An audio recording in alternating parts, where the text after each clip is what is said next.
Hi everyone, I am Shrishti and our today's topic is charging by induction. So let's quickly read its definition.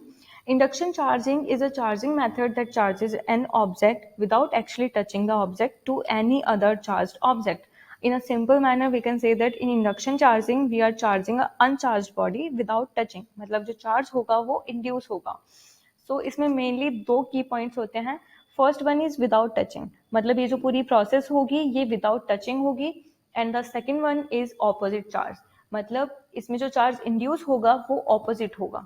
तो हम इसका पहला करते हैं.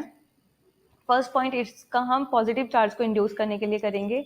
सो induction of positive charge.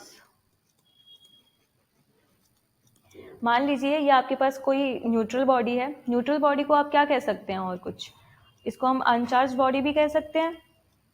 Uncharged body. Uncharged body actual में होता क्या है?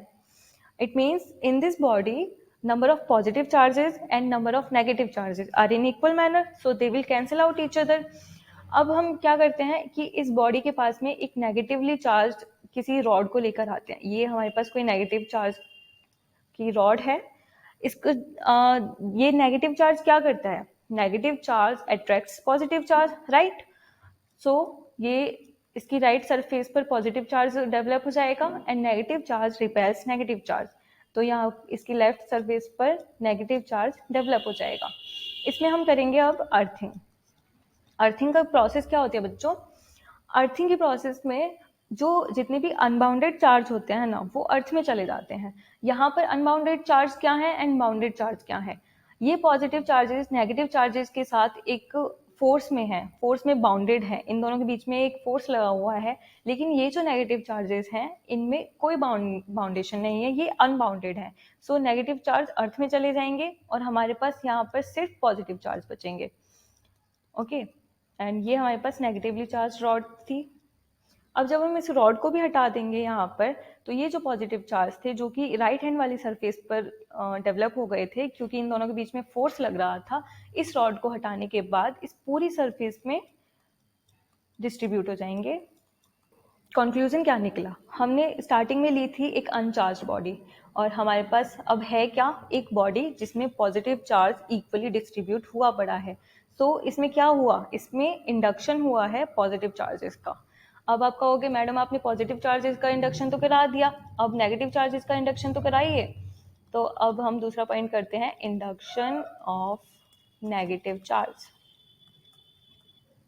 इसकी प्रोसेस भी पॉजिटिव चार्ज के जैसे ही होती है, सिमिलर होती है.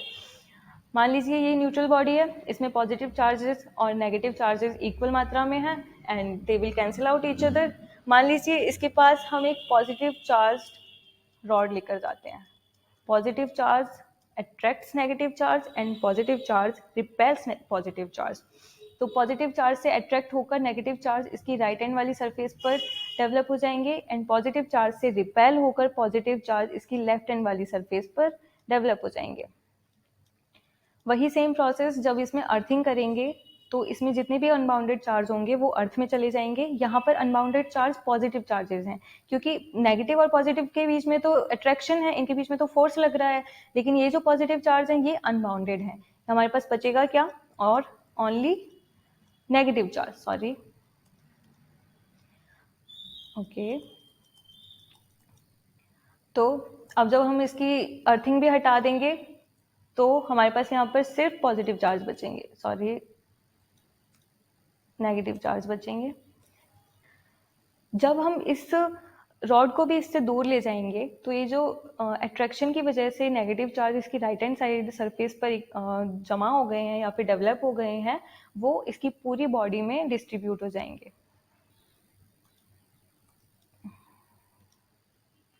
ओके,